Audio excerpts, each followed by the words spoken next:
थका नेण निहारे निहारे अञा की न आया पिरीं वाग वारे, बहारुनि में न मिलियासीं ख़िज़ा में हाण मिलंदासीं। मशहूरु रागी ऐं मूसीकार फ़िरोज़ गुल। उस्ताद फ़िरोज़ गुल जो जनमु 16 जनवरी 1943 ते हैदराबाद में रहीम बख़्श उर्फ़ राणू ख़ान जे घर में थियो। संदसि तालुक़ु मूसीक़ीअ जे जैसलमेर घराणे सां। हिन जो ॾाॾो ख़ान साहब आरब अली ख़ान बि पंहिंजे दौर जो वॾो क्लासिकल रागी हो। फ़िरोज़ गुल ॻाइण सां गॾु ॿियनि फ़नकारनि लाइ धुनियूं तरतीब ॾिनियूं। नूरजहां, रूना लैला, महनाज़, बिल्किस ख़ानम, तरन्नुम नाज़, सैया चौधरी, महजबी कज़लबाश, मेहंदी हसन ऐं ॿियनि खे सिंधी ॿोलीअ में ॻारायाईं। हिन फिल्मुनि जी मूसीक़ी तरतीब ॾिनी।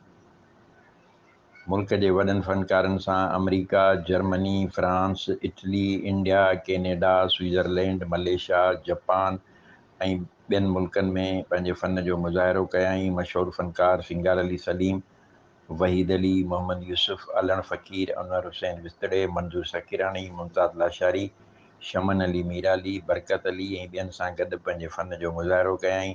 रेडियो पाकिस्तान हैदराबाद ते केतिरा ई गीत रिकॉर्ड करायाईं। अब्दा परवीन सां गॾु हारमोनियम ते पंहिंजे फ़न जो मुज़ाहिरो कयाईं।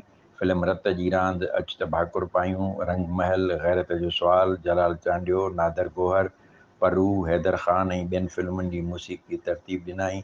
उस्ताद फ़िरोज़ गुल आबदा परवीन सां गॾु अमरीका फ़न जो मुज़ाहिरो करणु वियो, जिते न्यूयॉर्क शहर में 14 अक्टूबर 1996 ते दिलि जे दौरे पवण सबबु ॾाढाणो करे वियो। संदसि आख़िरी आरामगाह हैदराबाद जे टंडे यूसुफ वारे अबाणे क़ब्रिस्तान में आहे। तुंहिंजे हिजर फिराक में माहे लका, न की गम थो वञे न की दम थो वञे, तोले तकींदे ॾींहं उजाणा, छो की न आए राति राणा। कंहिंजे दर्द मोहबत खे दिलि व जान सां ज़िंदगीअ जी अमानत बणाए छॾियमि। वफ़ा रज़ा, इबरत न्यूज़, हैदराबाद।